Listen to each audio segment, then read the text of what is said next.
The United States has announced further restrictions on the export of computer chip technology to China. China has banned the export of some materials essential to the manufacturing of electronics and some military equipment to the U.S. With the renewed trade tensions between the world's two largest economies, it's of course China and the U.S. China has retaliated a day after the U.S. announced new export restrictions. On Monday, 2nd of December 2024, the U.S. launched its third crackdown against China's semiconductor industry in 3 years. According to the reports, this latest move is one of President Biden's last large-scale efforts to staunch China's ability to access and produce chips, which the U.S. says will help advance artificial intelligence for military purposes and threaten its national security. However, 3 days later, China retaliated by imposing a ban on the exportation of certain materials essential for the production of semiconductors and electric batteries to the U.S. The question is, will this affect the U.S. economy? Let's find out. The current back and forth between the U.S. and China implies that there is a trade war going on between both countries. But when did it start? How did it get to this point? Well, it started during President Trump's first term and was marked by the imposition of tariffs on hundreds of billions of dollars worth of goods, which disrupted the global trade flow and created uncertainty in the market. Specifically, the conflict started in 2018 when President Trump imposed tariffs under Section 301 of the Trade Act of 1974, citing intellectual property theft, forced technology transfers, and unfair trade practices by China. The U.S. also cited its large trade deficit with China, which exceeded $375 billion in 2017 as evidence of these imbalances. So in July 2018, the first wave of tariffs began, which targeted $34 billion worth of Chinese goods. These goods included machinery, electronics, and industrial products. In response, China retaliated by imposing tariffs on U.S. agricultural products like soybeans and pork. By 2019, the U.S. had imposed tariffs on more than $360 billion worth of goods, and China retaliated with tariffs worth more than $110 billion of U.S. products. These tariffs significantly increased the costs of U.S. businesses reliant on Chinese imported products. And the worst part is that they had to pass the burden of the cost to American consumers who had to purchase the goods at a higher price. But that wasn't all. American farmers, especially soybean farmers, saw their sales drop as China turned to alternative suppliers like Brazil. To offset these losses, the U.S. had to provide over $28 billion in aid to farmers between 2018 and 2020. What this simply means is that the U.S. suffered the most from these tariffs. Meanwhile, China's exports to the U.S. declined in certain sectors, including machinery and electronics, as a result of the tariffs. This is because China had to implement other measures, such as diversifying its export market and increasing its domestic consumption. Now, after 2 years of tensions, the U.S. and China signed the Phase 1 trade deal in January 2020. Under this deal, China pledged to boost U.S. imports by $200 billion above 2017 levels and strengthen intellectual property rules, as well as eliminate forced technology transfers. Before we continue, take a moment to like this video, drop a comment, and subscribe to our channel if you have not done so already. In return, the U.S. agreed to suspend its planned increase in tariffs and also reduce some of the existing tariffs. But then the COVID-19 pandemic struck, which disrupted trade flows, and by the end of 2021, China had only fulfilled 60% of its purchasing commitments. The trade war prompted both countries to reduce dependence on each other. China, on the one hand, pursued self-reliance in critical industries such as semiconductors, while the U.S. sought to bolster domestic production of certain goods. But here is a pertinent question. Did the trade war help to reduce the U.S. trade deficit, which was the whole reason why it started in the first place? The answer is no. You see, the Trump administration launched the trade war because it assumed that the U.S. trade deficit, which occurs when a country imports more than it exports, was inherently bad and that China was to blame. But the fact is that trade deficits are not a good indicator of the state of the economy, and besides that, the U.S. trade imbalances were largely driven by soaring U.S. federal budget deficits, which have little to do with China. Instead of the U.S. looking inward, it decided to put the blame on one of its biggest rivals. The irony is that 3 years after Trump's tariffs were initiated to fix the U.S. trade deficit, bilateral trade between the United States and China has now rebounded to all-time highs, China's trade surplus has increased, and the U.S. deficit has gotten worse. However, despite this, and pleas from the U.S. business community to ease the tensions, the U.S. has continued to amplify the stringent policies. The soon-to-be outgoing U.S. President, Joe Biden, amplified Trump's policies by strengthening anti-China alliances and implementing additional sanctions. For Biden, the current U.S.-China conflict is a battle between the utility of democracies in the 21st century and autocracies.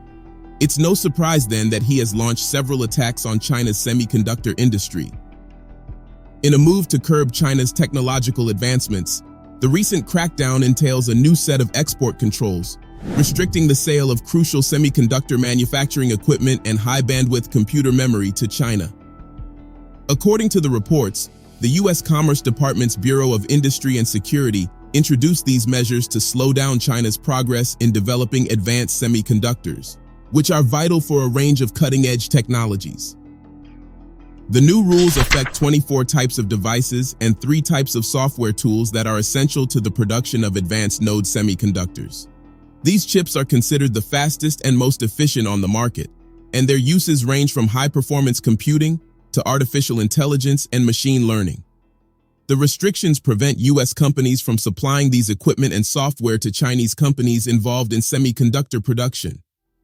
In addition to banning these devices, the U.S. also imposed new restrictions on the transfer of high-bandwidth memory products, which are essential to improving the performance of advanced node semiconductors in intensive applications. These products are essential to unlock the full capabilities of chips used in technologies such as AI, which are at the heart of the global technology race. As part of the expansion measures, the U.S. government added 140 companies, mostly from China's semiconductor industry, to the Entity List, which lists companies with which U.S. companies and individuals are not allowed to do business unless they have special authorization. The new designations are aimed at restricting China's access to sensitive technologies that could power China's technology sector, particularly the semiconductor sector. In addition, the latest crackdown hits Chinese chip toolmakers Piotech, ACM Research, and Sci-Carrier Technology with new export restrictions as part of the package, which also takes aim at shipments of advanced memory chips and more chips making tools to China. But get this, the new measures will likely hurt U.S. companies Lam Research, KLA, and Applied Materials, as well as non-U.S. companies like Dutch equipment maker ASM International. Now, in response to the U.S. measures, China has banned the outright sale of a number of materials crucial for the production of semiconductors and electric vehicle batteries to the U.S.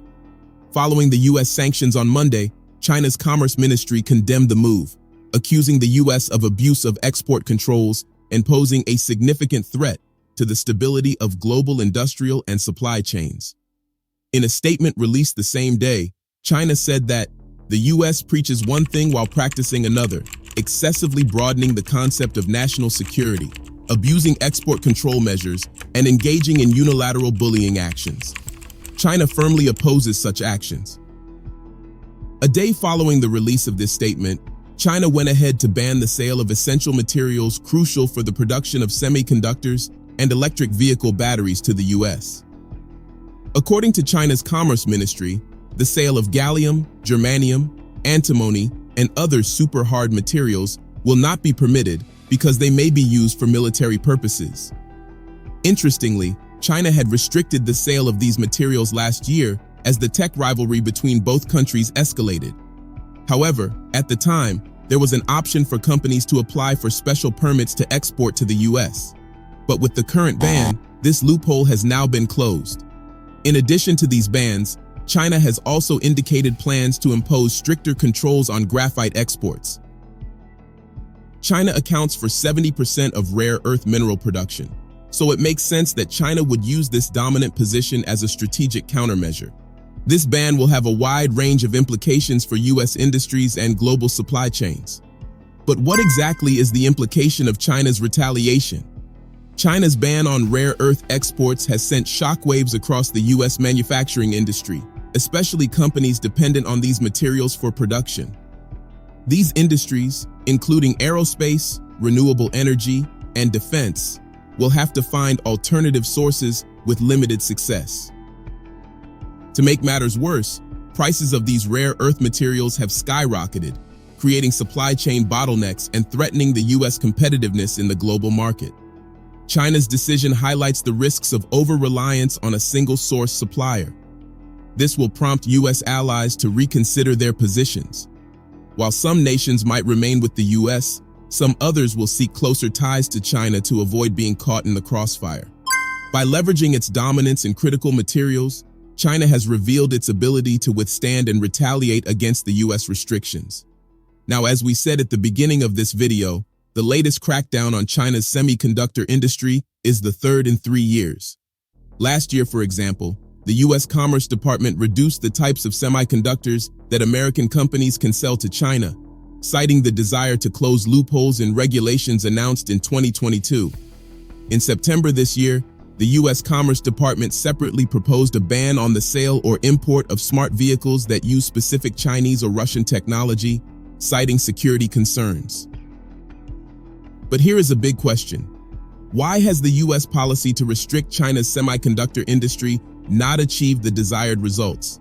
There is no doubt that China still lags behind chip industry leaders like U.S. company NVIDIA in AI chips and chip equipment maker ASML in the Netherlands. But it can rightly be said that in recent years, as the U.S. and its allies restricted the exports of the advanced chips and the tools to make them, China has stepped up its drive to become self-sufficient in the semiconductor sector.